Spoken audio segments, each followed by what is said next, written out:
বন্ধুরা, আপনাদের অজানা রহস্য ইউটিউব চ্যানেলে আপনাকে জানাই স্বাগত। আপনি যদি আমাদের চ্যানেলটিকে সাবস্ক্রাইব করে না থাকেন, সাবস্ক্রাইব করে নিন, এখনই জীবন বদলে যাবে। হ্যালো বন্ধুরা, কেমন আছো সবাই? আশা করি সবাই আছো ভালো।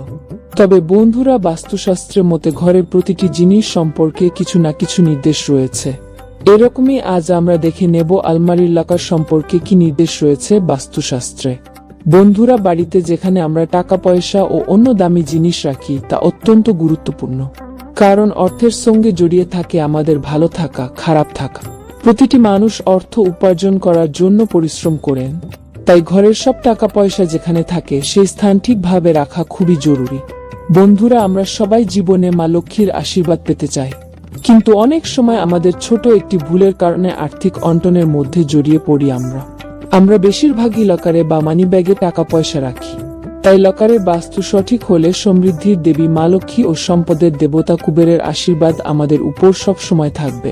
তবে আজকের এই ভিডিও থেকে জেনে নিন লকার বা ভল্টের বাস্তু টিপসগুলো।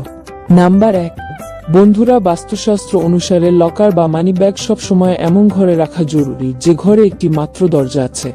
একের বেশি দরজা আছে এমন ঘরে কখনোই লকার বা সিন্দুক রাখতে নেই।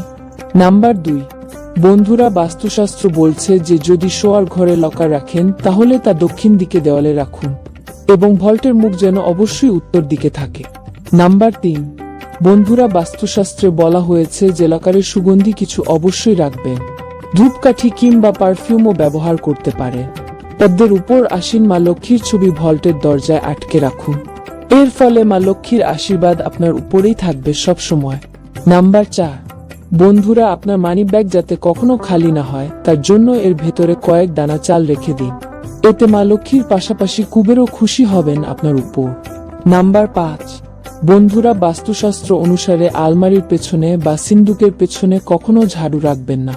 ভুলেও এই কাজ করলে আপনার জীবনে চরম আর্থিক সংকট দেখা দেবে। সম্পদে পূর্ণ সিন্দুকও এর ফলে শূন্য হয়ে যেতে পারে। তো এই ছিল আজকের ভিডিওটি কেমন লাগলো কমেন্ট করে জানাও। ভিডিও ভালো লাগলে লাইক করো। আমাদের অজানা রহস্য চ্যানেলে যদি নতুন দর্শক হয়ে থাকো তো সাবস্ক্রাইব করে পাশের বেল আইকনটি অন করে দাও। ধন্যবাদ।